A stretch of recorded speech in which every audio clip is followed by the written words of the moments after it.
पर सरे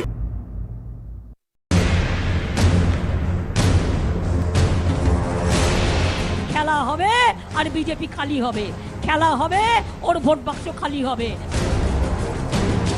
खेला होने से हम डर जाएंगे क्या? तेरे खेला होने से कोई नहीं डरता। লুকেরা চাই না, চাই না, চাই না। उसके लिए आपकी रोजानी दे रहे हैं, बेटियों को चुन चुन कर बंगाल से निकालने का काम ये भारतीय जनता पार्टी की है। বিজেপিকে বিদায় দিন, বাংলাকে শান্তিতে থাকতে দিন। 2 मई के बाद किसी की ताकत नहीं है दुर्गा पूजा को रोकने की। नमस्कार, मैं हूं अमीश देवगन और इस समय मैं मौजूद हूं कोलकाता में। और कोलकाता में इस बार चुनावी जंग जो है वो बड़ी जबरदस्त है। हालांकि 5 राज्यों में चुनाव है, 4 राज्यों में और 1 केंद्र शासित प्रदेश में। लेकिन बंगाल का चुनाव क्यों महत्वपूर्ण है? आखिरकार बंगाल भारतीय जनता पार्टी के लिए सबसे बड़ा रण क्यों है? और बंगाल में ममता बनर्जी और भारतीय जनता पार्टी के बीच में या फिर केंद्रीय गृह मंत्री अमित शाह के बीच में सीधा आर पार क्यों है? आज इसका संपूर्ण विश्लेषण करेंगे मेरे साथ पूरा दिन, क्योंकि आज का पूरा दिन हम बताएंगे भारतीय जनता पार्टी के चाणक्य कहे जाने वाले केंद्रीय गृह मंत्री अमित शाह के साथ। आखिरकार बंगाल के चुनाव के अंदर खेला होवे या विकास होवे, क्योंकि प्रधानमंत्री ने नारा दिया विकास होगा। भारतीय जनता पार्टी का घोषणा पत्र सोनार बांग्ला की बात करता है, लेकिन ममता बनर्जी कहती है कि मेरी चोट के साथ मुझे इस बार भरपूर वोट मिलेगा और मैं सिर्फ बंगाल में नहीं जीतूंगी, मैं बंगाल जीतने के बाद 2024 की तैयारी करूंगी और दिल्ली से बीजेपी को हटाऊंगी। आखिरकार बंगाल का चुनाव इतना महत्वपूर्ण क्यों है? असम चुनाव पर भी हम करेंगे सीधी बात। आज पूरा दिन संपूर्ण विश्लेषण चुनावों पर मेरे साथ।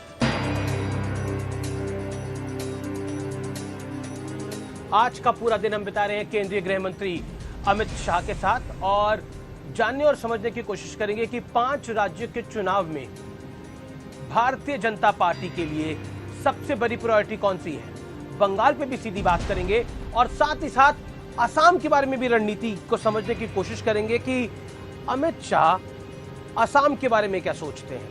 तो आज का पूरा दिन केंद्रीय गृह मंत्री अमित शाह के साथ, जिनको भारतीय जनता पार्टी का बड़ा रणनीतिकार भी कहा जाता है।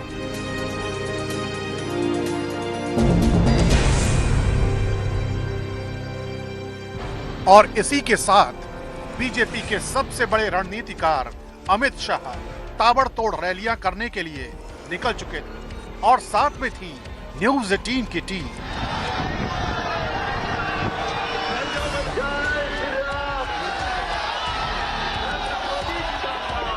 कार्यकर्ताओं से मुलाकात के बाद अमित शाह पूरे जोश के साथ रैली से मंच की ओर बढ़ चले।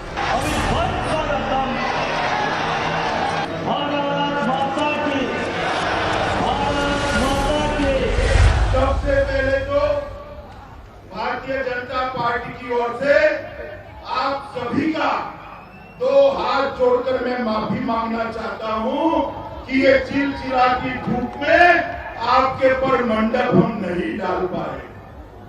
तो आप सभी का हृदय से मैं माफी मांगना चाहता हूं कि आपको इतनी गर्मी हो रही है, मगर दीदी का त्रास इतना है, संतरास इतना है कि इतनी गर्मी में भी, इतनी धूप में भी आप दीदी को हराने के लिए खड़े हैं। आप इतनी इस समय हम अमित शाह के पहले कार्यक्रम में पहुंच चुके हैं। कुल मिलाकर अमित शाह ने अपने भाषण की शुरुआत, जहां पर लोगों का हजूम है, आप देख सकते हैं लोगों का हजूम है, भाषण की शुरुआत भारत माता के जय के नारे के साथ करी और ममता बनर्जी पर सीधा हमला बोला, कहा गवर्नर्स नहीं है, आपको पीने का पानी नहीं देती, इस बार आप मोदी जी के नेतृत्व में सरकार लेकर आइए, हम यहाँ पर अच्छा पीने का पानी देंगे, गवर्नेंस देंगे और सुरक्षा देंगे, जो सबसे महत्वपूर्ण थी। तो आज का ये पूरा दिन हम बता रहे हैं केंद्रीय गृह मंत्री अमित शाह के साथ।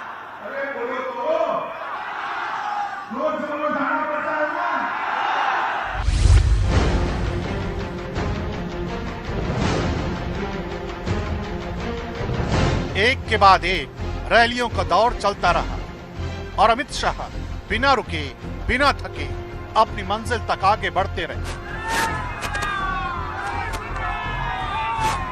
वही जोश, वही उत्साह और उसी गर्मजोशी के साथ समर्थकों और कार्यकर्ताओं का अभिवादन स्वीकार करते रहे।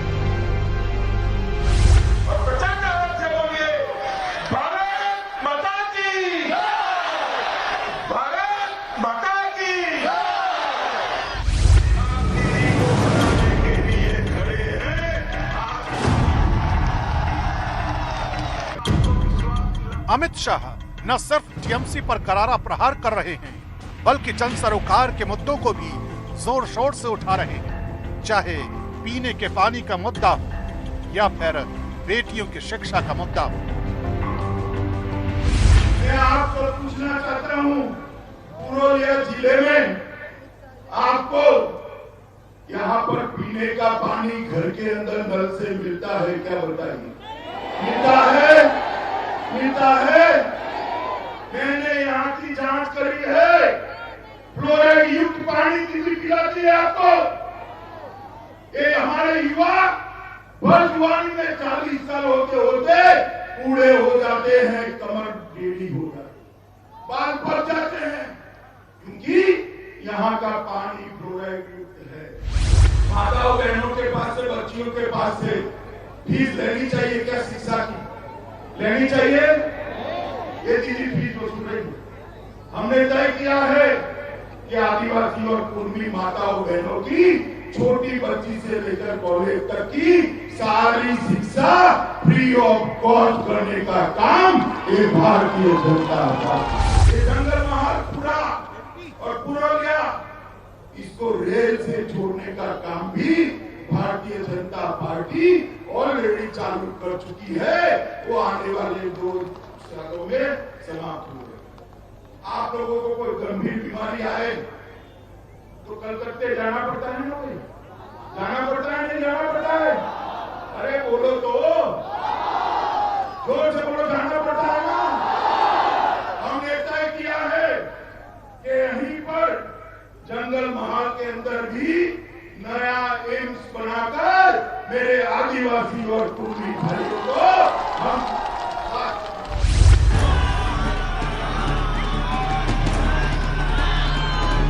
दिन ढलता जा रहा था, लेकिन अमित शाह के उत्साह और कार्यकर्ताओं से मिलने के जोश में कोई कमी नहीं दिखाई दी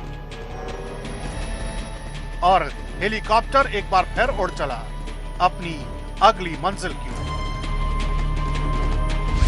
इस समय हम पहुंच चुके हैं विष्णुपुर में। आज सुबह से हम पूरा दिन बिता रहे हैं अमित शाह के साथ। केंद्रीय गृह मंत्री वो बंगाल में अपनी पूरी ताकत लगा रहे हैं, वोटरों को समझाने की कोशिश कर रहे हैं कि क्यों यहाँ पर नरेंद्र मोदी वाली सरकार की जरूरत है। यहाँ पे पीने के पानी की बात करते हैं, घुसपैठियों की बात करते हैं, लॉ एंड ऑर्डर की बात अमित शाह हर बार करते हैं। तो अमित शाह जा चुके हैं मंच में भाषण देने के लिए विष्णुपुर में।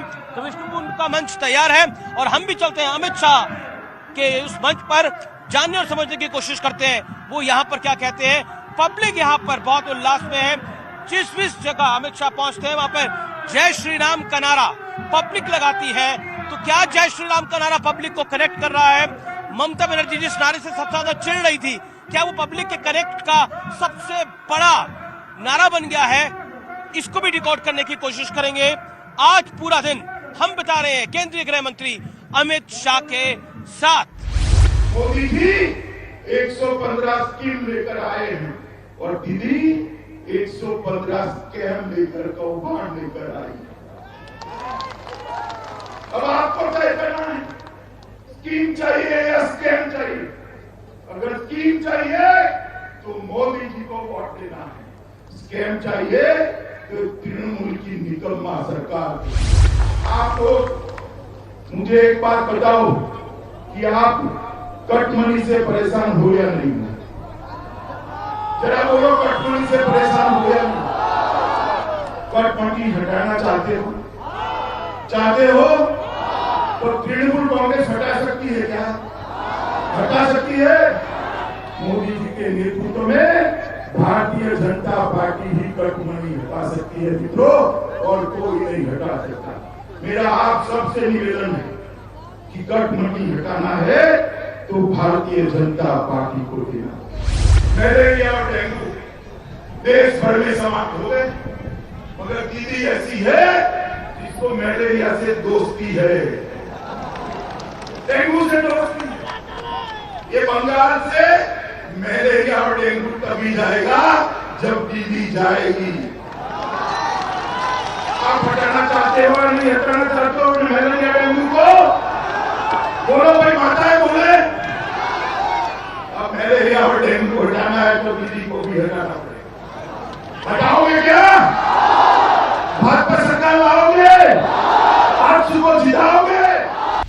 आज पूरा दिन हम बिता रहे हैं केंद्रीय गृह मंत्री अमित शाह के साथ और अब हम विष्णुपुर से दुर्गापुर की तरफ जाएंगे।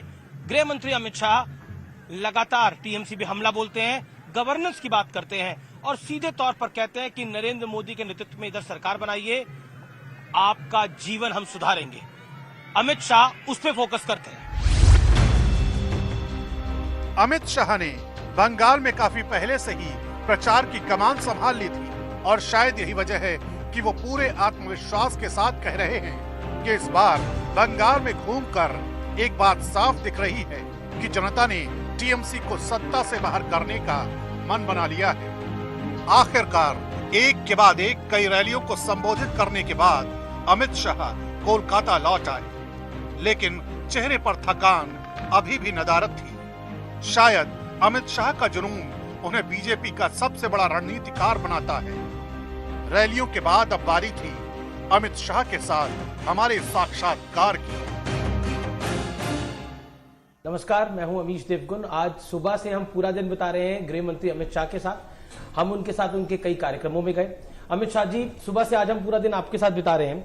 मेरा आपसे सबसे महत्वपूर्ण सवाल यही है शुरुआत में कि बंगाल में भी चुनाव है, तमिलनाडु में भी चुनाव है, असम, पौंडीचेरी, सब राज्यों में चुनाव है, लेकिन बंगाल भारतीय जनता पार्टी के लिए इतना अहम क्यों है? ऐसा नहीं है, सब राज्य हमारे लिए अहम है।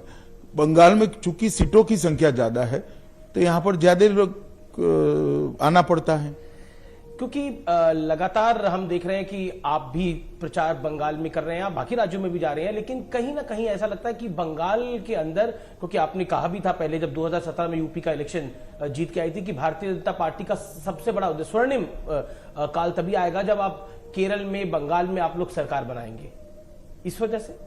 नहीं, ऐसा नहीं है। देखिए, यहाँ पर 400 सीट है जी। असम की सीटों की संख्या, तमिलनाडु में हम 20 सीटों पर लड़ रहे हैं और केरल की सीटों की संख्या का योग मिला दो तो 400 भी नहीं होता है, तो यहाँ पर स्वाभाविक रूप से ज्यादा आना बनता है। घोषणा पत्र में आपने बोला कि आप सोनार बांग्ला की बात करेंगे, हालांकि ममता बनर्जी कहती है कि इस बार खेला होबे, उनको चोट भी लगी हुई है, वो कहती है खेला होबे, खेला होबे। चले, उनको खेला होबे करने दीजिए। मोदी जी ने कहा है विकास होबे, अब बंगाल की जनता तय करेगी कि खेला चाहिए या विकास चाहिए। सीए का जिक्र भारतीय जनता पार्टी के नेता और आप भी काफी करते हैं। क्या आपको लगता है कि सीए बंगाल के लिए आपका पॉलिटिकल प्लैंक है एक?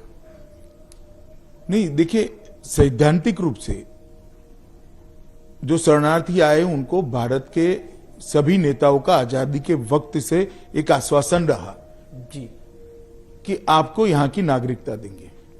अब 70 साल से किसी ने ये नहीं करा।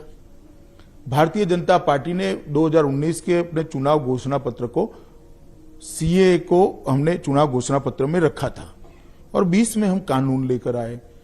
इसको मैं नहीं मानता राजनीतिक दृष्टि से देखना चाहिए, मगर जब आप सीए का विरोध करते हो तो ऑटोमेटिक चीज पॉलिटिकल हो जाती है। और मैं इतना ही पूछना चाहता हूं, जो पार्टियां विरोध करती हैं, जो शरणार्थी आए हैं उनको नागरिकता मिले, उसमें भला विरोध क्या हो सकता है? लेकिन एक चीज बड़ी महत्वपूर्ण है, क्योंकि मटुआ समाज को सीए का सबसे ज्यादा फायदा मिलेगा ऐसा आकलन लगाया जा रहा है और करीब करीब 70 सीटों पर इस समुदाय का बड़ा प्रभाव है, इसीलिए इसको कहा जा रहा है ये राजनीतिक स्टंट है। असम में आप लोग थोड़ा चुप हैं, बंगाल में थोड़ा ज्यादा मुखर होकर बोल रहे हैं। असम में भी चुप नहीं है। असम में किसी ने विरोध नहीं करा था, वहां की सरकार ने विरोध नहीं किया, यहाँ की सरकार ने इसका निंदा प्रस्ताव किया था, इसलिए यहां बोलना पड़ रहा है। महिला वोटों पर आपकी वोट बैंक पर एक नजर है। आपने बोला है कि अगर आपकी सरकार बनेगी तो सरकारी नौकरी में 33% रिजर्वेशन जी आप लोग हम देने वाले हैं। आप लोग देंगे। क्या आपको लगता है जो ममता बनर्जी अपना बंगाल की बेटी का पॉलिटिकल कार्ड खेल रही है उसका नहीं, ऐसी स्थिति, ऐसी बात नहीं है। देखिए, हमने महिलाओं के लिए 33% रिजर्वेशन करा है। केजी से पीजी तक की पूरी शिक्षा को हमने फ्री ऑफ कॉस्ट करा है। पूरे बंगाल में सरकारी ट्रांसपोर्टेशन में बंगाल की बेटियों को, माताओं को फ्री ऑफ कॉस्ट ट्रांसपोर्टेशन की व्यवस्था करी है। आज बंगाल के अंदर जो दारुण गरीबी है उससे कम से कम महिलाओं को एक प्लेटफॉर्म देने की जरूरत है, ऐसा सब लोग फील करते हैं। तो ये प्लेटफॉर्म देने का हमारा एक प्रयास है। क्या अमित शाह जी, क्योंकि हमने बार बार देखा इस हर रैली के अंदर आप घुसपैठ की भी बहुत ज्यादा बात करते हैं। आप कहते हैं कि घुसपैठ जो है उसको हम रोकेंगे, क्योंकि आप देश के गृह मंत्री भी हैं। विपक्ष की तरफ से आरोप लगता है क्यों पहले घुसपैठ नहीं रुक रही थी, जो अब गृह मंत्री कह रहे हैं कि बंगाल में सरकार बनेगी तो रुक जाएगी। इसलिए क्योंकि घुसपैठ सिर्फ भारत सरकार से नहीं रुक सकती, एक पूरा इकोसिस्टम होता है। अगर कोई डीएम सरकारी पॉलिसी के तहत घुसपैठ को बढ़ावा देता है तो बीएसएफ नहीं रोक सकती। कोई एसपी डिस्ट्रिक्ट का, आप कह रहे हैं स्टेट पैट्रोनेज है। हाँ, तो एक इकोसिस्टम ही टोटल ऐसा बनना चाहिए जो घुसपैठ को रोकने के लिए कटिबद्ध हो, तभी घुसपैठ रुक सकती है। और असम में भाजपा की सरकार बनने के बाद परिणाम अच्छे आए हैं। मेरा अगला सवाल आपसे यही है कि चुनावों के अंदर जिस तरह की भाषा का इस्तेमाल हो रहा है, ममता बनर्जी ने भी कुछ शब्दों का इस्तेमाल कर रहा, आप क्या कहना चाहते हैं जिसमें दुर्योधन दुशासन जैसे शब्दों का इस्तेमाल किया गया? चलिए, वो ममता जी का खुद का निर्णय है, मगर मेरी पार्टी का संस्कार नहीं है। जी, टिकट बंटवारे के बाद बीजेपी में कुछ नेताओं का हमने देखा कि कई जगह विरोध हुआ। क्या कहना चाहते हैं आप उसके ऊपर? अमित भाई, स्वाभाविक प्रक्रिया है। जो पार्टी जिंदा होती है वहां आवाज होती है। क्योंकि आरोप ये लग रहा है क्योंकि आपने टीएमसी से जो लोग आए उनको बहुत सारा टिकटें दिए, इस वजह से ऐसा हो रहा है। उनकी सीटों पर बवाल हुआ ही नहीं है। ममता जी भी कह रही है कि बीजेपी हमारे गद्दारों के भरोसे काम कर रही है। चलिए, मैं ममता जी की भाषा नहीं बोल सकता। मैं इतना ही कहना चाहता हूं कि हमारी आइडियोलॉजी को स्वीकार कर जो लोग यहां पर आए हैं उनका स्वागत है, और वो यहां पर भाजपा के कार्यकर्ता, भाजपा के नेता के नाते ही ट्रीट किए जाए। अमित जी, भारतीय जनता पार्टी के कई सांसद और केंद्रीय मंत्री भी चुनाव लड़ रहे हैं, इसके पीछे क्या स्ट्रैटेजी है, क्या रणनीति है? कोई रणनीति नहीं है। एक चुनाव की दृष्टि से यहाँ के यूनिट को लगता है कि उनके चुनाव लड़ने से फायदा है, इसलिए उनको चुनाव लड़ाया गया है। एक सवाल बार बार खड़ा हो रहा है कि भारतीय जनता पार्टी बंगाल में मुख्यमंत्री किसको बनाएगी, और आपने कई कार्यक्रमों में भी बोला कि भूमिपुत्र होगा। क्या आपको लगता है कि टीएमसी खासतौर पर आप लोगों को बहुत घेर रही है इस विषय के ऊपर? गिरने का कोई सवाल ही नहीं है। हम कई चुनाव मुख्यमंत्री के प्रत्याशी की घोषणा के बगैर जीत चुके हैं। बड़ी बड़ी यूपी जैसी सरकारें बनाई हैं हमने। यहां पर भी बंगाल का ही एक भूमिपुत्र भाजपा सरकार का मुख्यमंत्री होगा। क्योंकि ममता बनर्जी का और टीएमसी का यही कहना है कि बंगाल की बेटी को आप जिताएंगे या बाहरी लोगों को जिताएंगे, यानी ये आउटसाइडर वर्सेस इनसाइडर की लड़ाई उसको बनाने की कोशिश है। 294 के 94 प्रत्याशी यहीं के हैं। ममता जी किसकी बात कर रही है? वो कह रही है बीजेपी के कई सारे नेता बाहर से आ गए हैं चुनाव लड़वाने के लिए, प्रचार करने के लिए आए हम तो। और मेरी पार्टी ऑल इंडिया पार्टी है, अखिल भारतीय दल है, ममता जी का एक राज्य का दल है। तो जब प्रणब बाबू देश के नेता बने तो बाकी देश के लिए बाहर ही थे क्या? सुभाष बाबू ऑल इंडिया कांग्रेस कमेटी के अध्यक्ष चुने गए तो बंगाल के बाहर वो बाहर ही थे क्या? इस प्रकार से देश नहीं चल सकता। कल प्रधानमंत्री जी ने बहुत खूबसूरती से बताया है जनगण मन का भाव, कि पंजाब, सिंध, गुजरात, मराठा, द्रविड़, उत्कल, बंग, ये सारा एक ही है। मगर यहां पर जो चुनाव लड़ रहे और जो सरकार में जाने वाले सारे के सारे बंगाल के, स्वाभाविक रूप से मैं यहां चुनाव लड़ ही नहीं सकता क्योंकि मेरा वोट ही नहीं है। आप कह रहे हैं कि आउटसाइडर वर्सेस इनसाइडर का कोई मामला नहीं है और ये विषय खड़ा ही नहीं होता आपके लिए? जिनके पास एजेंडा नहीं है वो ही इस प्रकार के मुद्दे खड़े करते हैं। पर इस विषय से क्या आप भारतीय जनता पार्टी को बैकफुट पर लाने की कोशिश है? कोशिश कुछ भी हो, ऐसा कुछ होता नहीं। ममता बनर्जी को नंदीग्राम में चोट लगी और सिंपैथी वोट की बात हो रही है, इस पर आप, इस विषय पर आप क्या कहना चाहते हैं? आपने एक इंटरव्यू में बोला कि सार्वजनिक करनी चाहिए मेडिकल। उन्होंने स्पष्ट करना चाहिए पहले कि चोट हमले से लगी है या दुर्घटना से लगी है, इतनी स्पष्टता उन्होंने कर देनी चाहिए और इसका मेडिकल रिपोर्ट भी लोगों के सामने पारदर्शिता से रखना चाहिए। हमने यूपी का चुनाव भी देखा, बिहार का चुनाव भी देखा, लेकिन ऐसा क्या है बंगाल के चुनाव में और या फिर केरल में भी कि यहां पर चुनावी हिंसा जो है वो बहुत ज्यादा होती है। आपके एक कार्यकर्ता को आज भी उनका देहांत हुआ है, उसको मारा गया है। मैं इतना ही कह सकता हूं बंगाल की जनता को, 2 मई के बाद भारतीय जनता पार्टी की सरकार बनने के बाद बंगाल के अंदर चुनावी हिंसा पास्ट बन जाएगी, भूतकाल बन जाएगी। क्या आपको लगता है कि जिस तरह से बीजेपी कहती है कि उनके 130 कार्यकर्ताओं को मौत के घाट यहां पे उतारा गया, आप भी कहते हैं कि जब हमारी सरकार बनेगी तो हम कार्रवाई करवाएंगे उसके ऊपर, क्या आपको लगता है कि ये भी बड़ा कारण है कि भारतीय जनता पार्टी काफी मोबिलाइज करने की कोशिश कर रही है? नहीं, मोबिलाइज क्या करना, हम चुनाव लड़ रहे हैं तो चुनाव में लोगों के बीच में जाना ही पड़ेगा, हमारा दायित्व है, हमारा विचार लेकर, हमारा संकल्प पत्र लेकर, हमारी आइडियोलॉजी को लेकर। न्यूज 18 इंडिया ने एक ऑपरेशन किया था जिसके अंदर बंगाल में बम बनाने की फैक्ट्री का एक्सपोजे हुआ था और उसको लेकर इलेक्शन कमीशन में भी शिकायत गई है, क्या कहना चाहते हैं आप? नहीं, चुनाव आयोग ने काफी कदम उठाए हैं और वो चुनाव आयोग पर निर्भर करता है कि आपके रिपोर्ट के आधार पर वो लोग क्या देश के गृह मंत्री होने के नाते ये चिंता का विषय है। जब चुनाव होता है तब गृह मंत्री का कोई अधिकार नहीं होता, चुनाव आयोग का होता है। बंगाल में 100 सीटों से ज्यादा पर मुस्लिम वोटर हैं और उन 30% मुस्लिम वोटर पर लेफ्ट की भी नजर है, कांग्रेस की भी नजर है, ममता जी की तो नजर है ही, उसको आप कैसे देखते हैं? क्यों बीजेपी की नजर? देखिए, हम तो वोटर को हिंदू मुस्लिम की दृष्टि से नहीं देखते हैं, मगर आप जैसे कहते हो कि लेफ्ट, कांग्रेस और ममता जी देख रही, आप कह रहे हो, मैं नहीं कह रहा हूं, तो फिर बाकी के 70% उनका क्या करेंगे? पर क्यों बीजेपी को ये वोट बैंक चाहिए? वोट नहीं, ऐसा नहीं, हम उसको हिंदू मुस्लिम की दृष्टि से देखते ही नहीं है। हर नागरिक वोटर है, हर नागरिक को अच्छे व्यक्ति को वोट देना चाहिए। नहीं, आप कह रहे हैं कि हम हिंदू मुसलमान की दृष्टि से नहीं देखते, लेकिन जय श्री राम का नारा लगता है हर नहीं। जय श्री राम में क्या मुस्लिम विरोधी है? पर एक धर्म का तो नारा है ही, जरा भी नहीं। ये यहां पर जिस प्रकार से एपिसमेंट हो रहा है, इसके विरोध का नारा है। जो एपिसमेंट की पॉलिसी गवर्नमेंट की है, मुख्यमंत्री की है, इसके विरोध का नारा है।